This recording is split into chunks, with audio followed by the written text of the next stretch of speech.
రాజు గారు అంటే చాలా వరకు మనకు తెలుగు ఆడియన్స్ అందరూ లవ్ స్టోరీలే కాకుండా ఇలాంటి దయ్యం సినిమాలని, గోస్ట్ సినిమాలు కూడా చాలా ఎంకరేజ్ చేస్తున్నారు.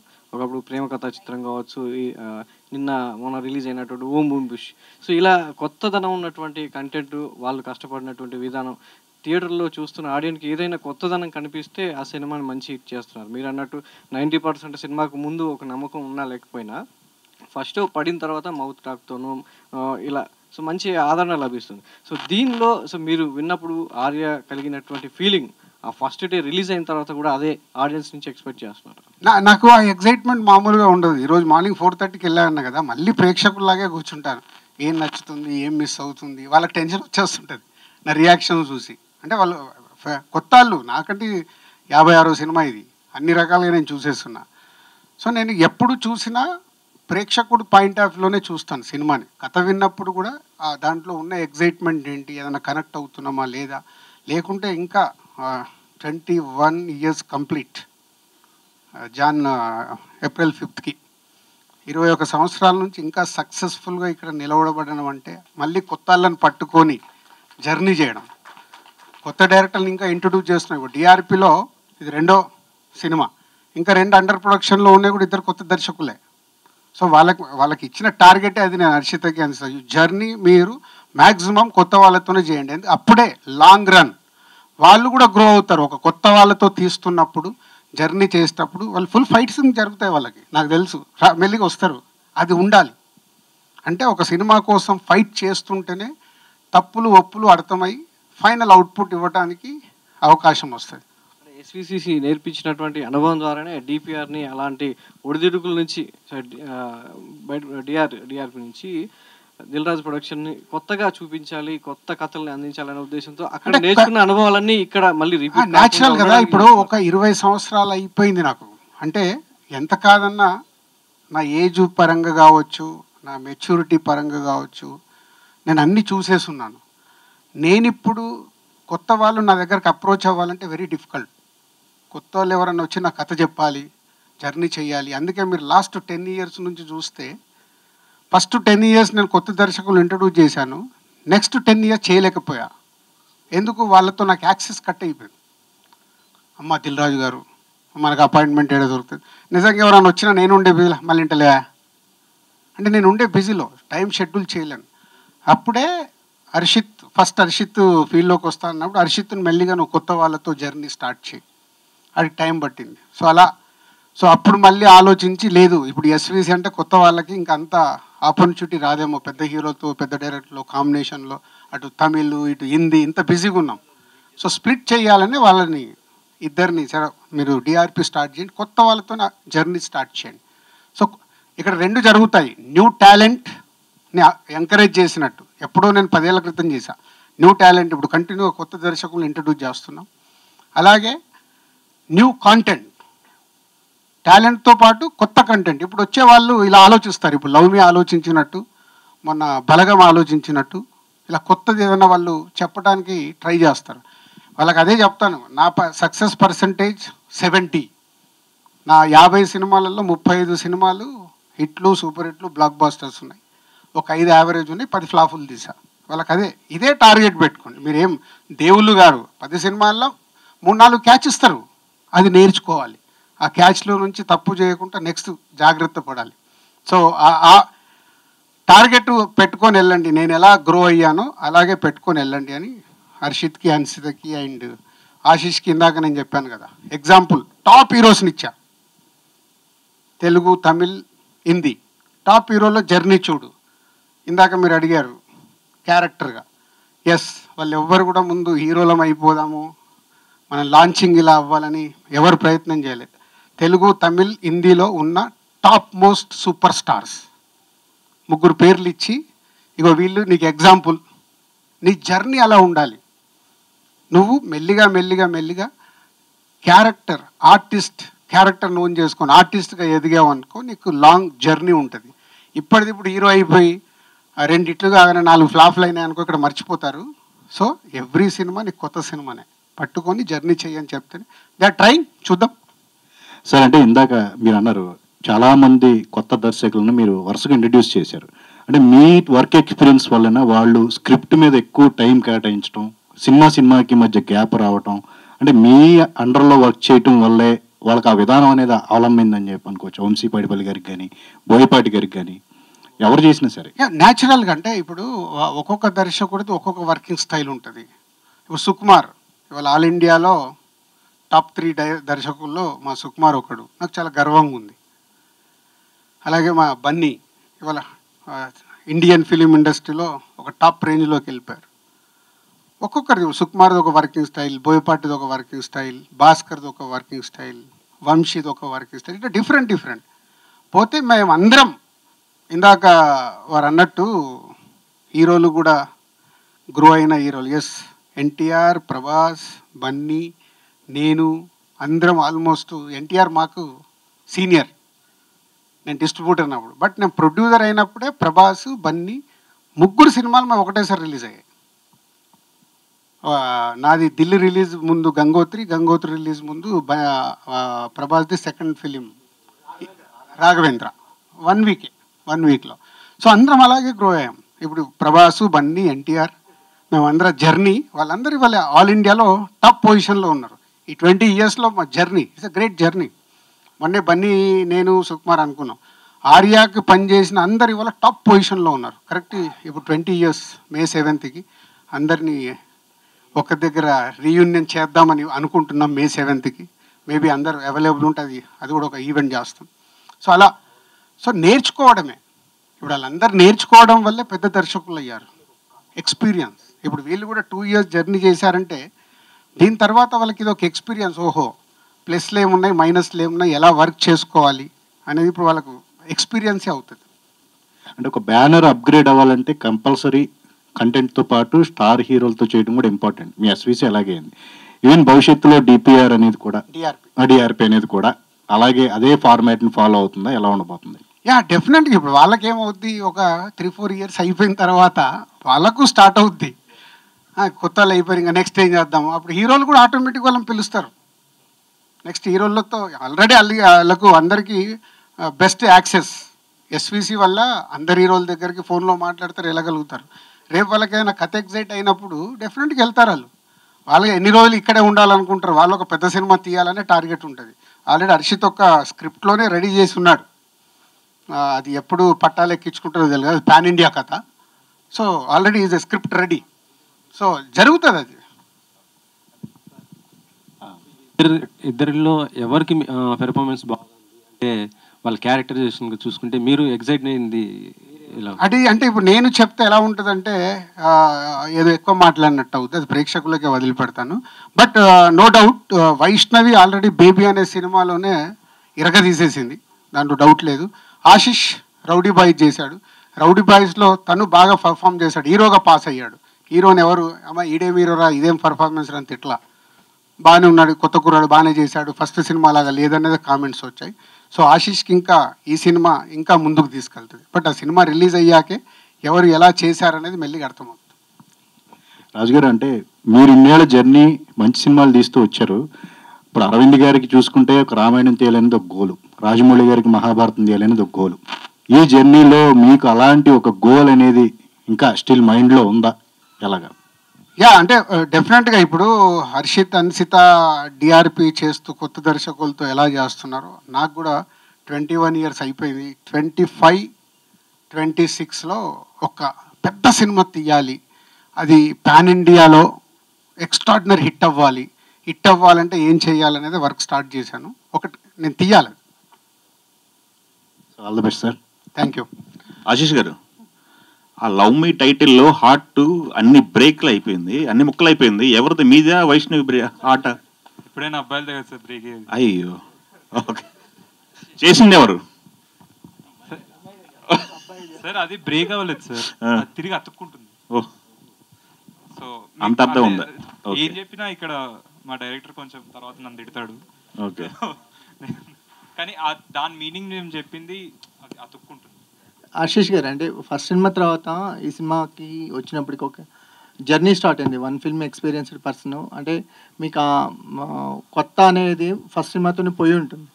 ఈ సినిమా జర్నీ కంప్లీట్ అయ్యేసరికల్లా ఆర్టిస్ట్గా మీకు ఏమైనా కాన్ఫిడెన్స్ లెవెల్స్ పెరగడం కానీ, అంటే ఎంత గ్రో అయ్యారని అనిపిస్తుంది సెల్ఫ్గా అసెస్ చేసుకుంటే? అంటే ఎస్ సార్, అంటే ఇప్పుడు వర్క్ చేస్తున్నప్పుడు ఆబ్వియస్లీ మనకి ఎక్స్పీరియన్స్ పెరుగుతూ ఉంటుంది కదా. కంప్లీట్గా నేను ఏదో చేసేసాను అన్నాను, బట్ యా అంటే ఇంతమంది మంచి టీంతో డెఫినెట్గా ఇంకా బాగా నేర్చుకున్నాను.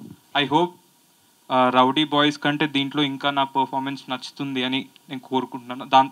సినిమా రిలీజ్ అయ్యాక మీరు చెప్తే అప్పుడు నేను ప్రిపేర్ అవుతాను, నేను ఇంకా నేర్చుకోవాలా ఏం చేయాలి అనేది. ఐ థింక్ నేర్చుకున్నాను. ఐ హోప్ మిమ్మల్ని నేను ప్లీజ్ చేస్తాను నా పర్ఫార్మెన్స్. అంటే కాంబినేషన్స్ కాకుండా కంటెంట్ వైజ్ ఆలోచించడం, అంటే రౌడీ బాయ్స్ చూసినా ఇప్పుడు లవ్ మీ చూసినా కంటెంట్ వైజ్గా మీ జర్నీ వెళ్తున్నట్టు అనిపిస్తుంది. అంటే లైక్ సైడ్ మా మిత్రుడు అడిగినట్టు, అంటే కాంబినేషన్స్ క్రేజ్ కాకుండా కంటెంట్ వైజ్ జర్నీ కనిపిస్తుంది, అంటే మీ స్టోరీ సెలెక్షన్స్. ఇది ఇలా కంటిన్యూ చేద్దాం అనుకుంటున్నారా లేదా?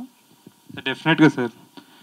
అంటే మేము చిన్నప్పటి నుంచి చూస్తూ వచ్చింది రాజు గారినే. ఆయన దేన్ని నమ్ముకున్నారు? కంటెంట్నే నమ్ముకున్నారు. సో మేము పుట్టినప్పటి నుంచి చూస్తుంది రాజుగారినే కాబట్టి ఏదో ఒక పాయింట్లో అరే సక్సెస్కి అదే చేయాలి, కంటెంట్నే నమ్ముకోవాలి. సరే రాజుగారు చెప్పినట్టు సక్సెస్ ఫెయిల్యూర్స్ వస్తాయి, కొన్నిసార్లు మనం కూడా తప్పుగా జడ్జ్ చేయొచ్చు ఏదైనా, కానీ కంటెంట్ బాగుంటే డెఫినెట్గా మనని కంటెంటే ఒక మంచి పొజిషన్లో నిలబెడుతుందని నేను కూడా అదే నమ్ముతున్నాను సార్ బేసికల్లీ.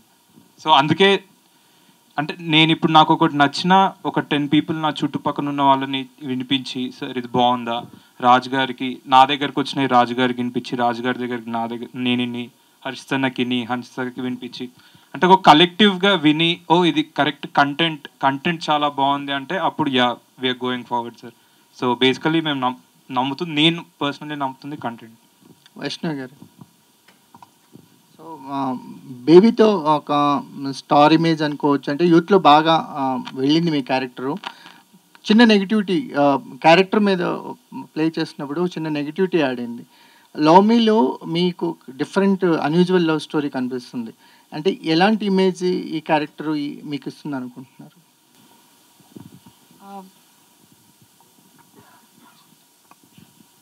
అది నేను చెప్పేదానికంటే డైరెక్టర్ గారు చెప్తే బెటర్ ఏమో. ఎందుకంటే ఆ రోజు నేను కూడా ఈ క్వశ్చన్ అడిగినప్పుడు ప్రాపర్ ఆన్సర్ ఇచ్చింది ఈయనే. సో మేబీ మీరు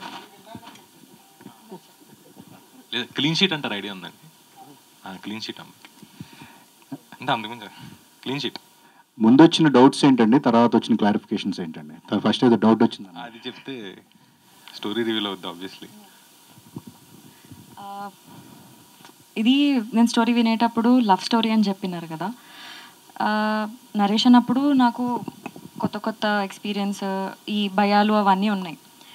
సో నేను అడిగిన క్వశ్చన్ అసలు దయ్యాన్ని లవ్ చేయడం ఏందా పాయింట్ అని అంటే, హీ సెడ్, నాకు అది కరెక్టే అనిపించింది. ఇప్పుడు మనం లవ్ ఎవరినైనా చేయొచ్చు, మనకన్నా ఏజ్లో తక్కువైన వాళ్ళని చేయొచ్చు, మనకన్నా ఏజ్లో పెద్దగైన వాళ్ళని చేయొచ్చు, అది దయ్యాన్నైనా చేయొచ్చు అని చెప్పారు.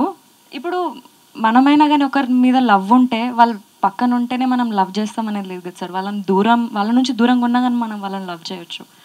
సో ఈ క్వశ్చన్ నాకు ఎక్కువ రేజ్ అయిన ఉండే, సో నాకు ఆ ఆన్సర్ దొరికింది. Thank you sir. సినిమాలు ఎక్కువ ఇష్టమా, దయ్యం సినిమాలు ఎక్కువ ఇష్టమా? పర్సనల్గానా? ఓకే, చూడడం దయ్యం సినిమాలు ఎక్కువ ఇష్టం, చేయడం లవ్ సినిమాలు ఎక్కువ ఇష్టం. రెండు ఈ సినిమా ఫుల్ఫిల్ చేసిందా?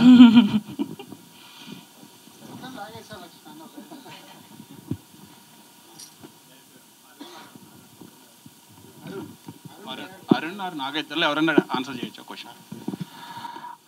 అంటే ఇది ఎవరైనా అంటే ఇది ఏనా adaptation by any novel or Indian film, లేదంటే ఒరిజినల్ స్క్రిప్టా? అంటే మీరు ఒరిజినల్ స్క్రిప్టా లేదంటే ఎక్కడైనా ఇన్స్పైర్ అయ్యారా అని చెప్పంట. అంటే నాకు రిఫరెన్సెస్ ఏంటంటే 1-2 తగులుతున్నాయి, కానీ మేము ట్రైలర్ చూస్తే కానీ చెప్పలేము అవ్వా కాదా అన్నది. హిందీలో స్త్రీ ఒకటి వచ్చింది కదా, స్త్రీ రెఫరెన్స్. అదే నేను అంటే రిఫరెన్స్ మాకు అనిపిస్తుంది కానీ బట్ ఇట్స్ నాట్ క్లియర్. నేను ఒక్క నిమిషం, ఇప్పుడు అందుకే అడిగింది, మీరు ఇవి చూసారు కదా, మీ దగ్గర ఏమన్నా క్వశ్చన్స్ ఉన్నాయా ఆన్సర్ ఇద్దామని. కరెక్ట్ పాయింట్కే ల్యాండ్ అయ్యావు. స్త్రీ కాదు, సో ఇంకా ఇన్స్పైర్ అయ్యే లేదా మీ ఓన్ స్క్రిప్ట్ ఇన్స్పైర్ అయినా? Script sir. అని మీరు నవల్ అని ఎందుకు అన్నారు? అంటే నవల్స్ ఏమైనా ఉంటాయి కదా? నేను నవల్స్ రాశాను, రిటన్ 3 novels. మీది ఎవరు?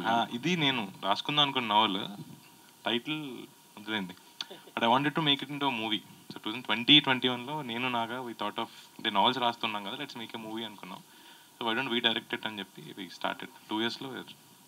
ఇప్పుడు వైష్ణవ్ గారు చెప్పిన పాయింట్ని బట్టి చూస్తే ఆల్రెడీ ఓం భీమ్ బుష్లో కూడా సేమ్ ఒక చిన్న పాయింట్, అదే పాయింట్ వచ్చింది.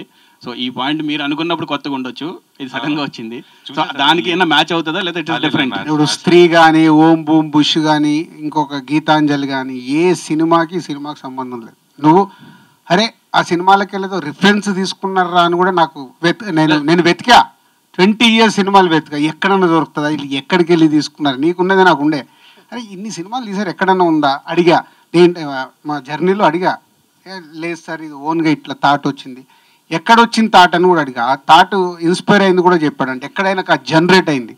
యాప్ లవ్ స్టోరీలే చూస్తాము, అసలు గోస్ట్ని లవ్ చేస్తే ఎలా ఉంటుంది, గోస్ట్తో రొమాన్స్ చేస్తే ఎలా ఉంటుంది, అది అక్కడ పుట్టింది. వాళ్ళకు అది పుట్టి దాన్ని ఎలా డ్రైవ్ చేద్దామని మెల్లిగా కథ చేసుకొని దాన్ని స్క్రీన్ ప్లేలో పెట్టి చేసుకున్నారు.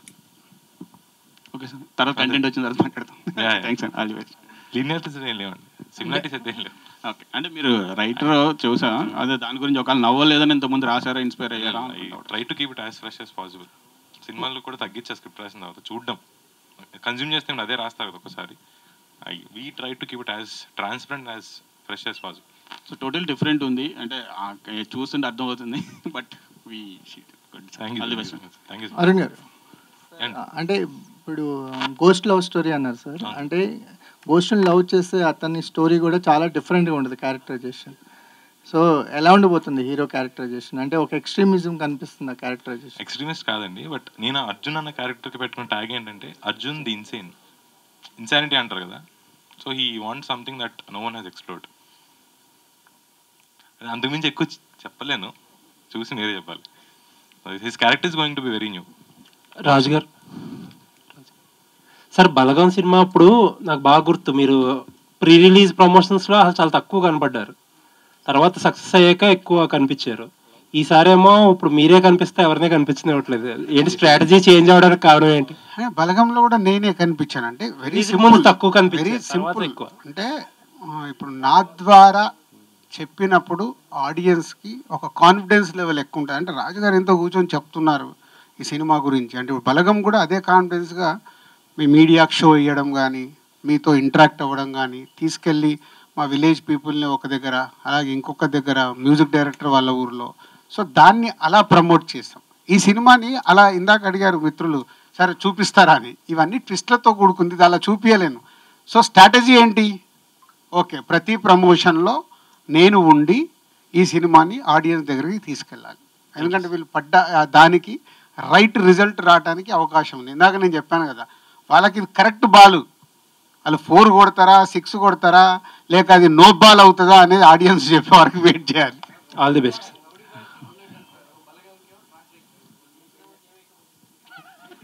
గోస్ట్ బాగా ఫాలో చేస్తున్నావే నన్ను.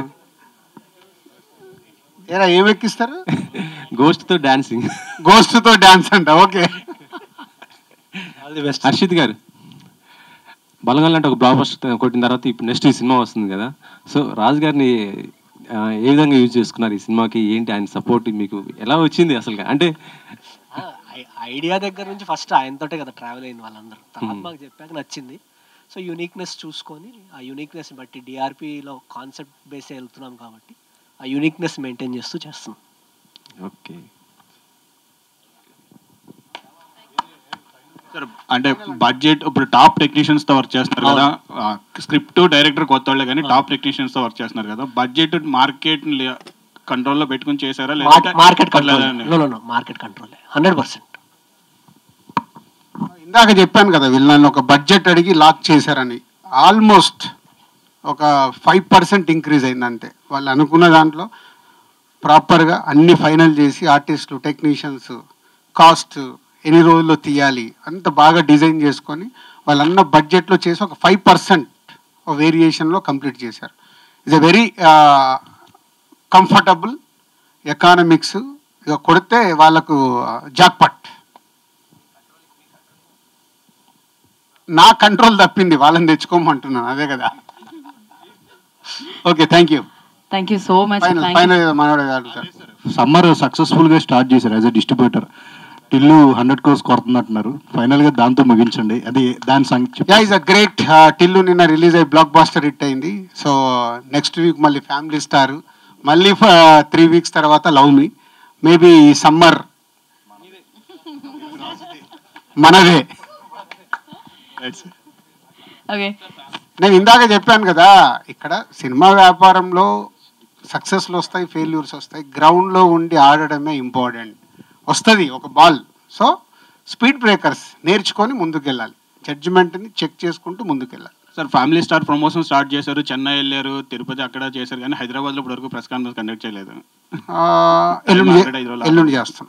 ఫస్ట్ రోజు ప్రెస్తో ఇంటరాక్షన్. సార్ అంటే గేమ్ చేంజర్ పాన్ ఇండియా సినిమా కదా, అంటే Kannada, Tamil. Thank you game changer గుర్తు చేసినందుకు. మొన్న 27th game changer Jaragandi song release చేసాం పాన్ ఇండియాలో. ఈజ్ మా 20 million క్రాస్ అయింది, 3 languages కలిపి. And Nithin, happy birthday to you. ఈరోజు నితిన్ది కూడా ఫస్ట్ లుక్ ఇచ్చాము, తమ్ముడు. అండ్ ఈరోజే ఫ్యామిలీ స్టార్ ప్రమోషన్స్ చేసి వస్తున్నాను, లవ్ మీ చేస్తున్నాను. ఈ వీక్ అంతా నాకు ఎలా ఉందంటే ఎటు చూసినా ఏందిరా ఇది. మా పిఆర్ వాళ్ళు, సార్ కొంచెం ఇది స్పీడ్ బ్రేకర్ ఇవ్వండి సార్, ఇది అనౌన్స్మెంట్ ఇవ్వలేమంటే ఏది ఆపలేమయ్యా, అన్నీ ఇవ్వాల్సిందే, ప్లాన్ చేసుకుంటే ఇస్తురు అని ఇవ్వండి అని కంటిన్యూ చేసాం. ఈ రోజుతో నితిన్ బర్త్డేతో అయింది. ఇప్పుడు only family star next 5 days. అది రిలీజ్ అయిపోయిన తర్వాత ఓన్లీ లవ్ మీ ఒక 1 month. అంటే అది ఎన్ని లాంగ్వేజ్లో రిలీజ్ అవుతుంది సార్ గేమ్ చేంజర్? ఎన్ని language? Game changer all language, Indian languages 5 languages, south 4 and Hindi. Okay, date ఏమైనా లాక్ అయిందా సార్? ఆల్మోస్ట్ లాక్ అయింది, బట్ డైరెక్టర్ చెప్పిన తర్వాతే అఫీషియల్గా అనౌన్స్ చేస్తాను. Thank you. Thanks for your questions media. Thank you.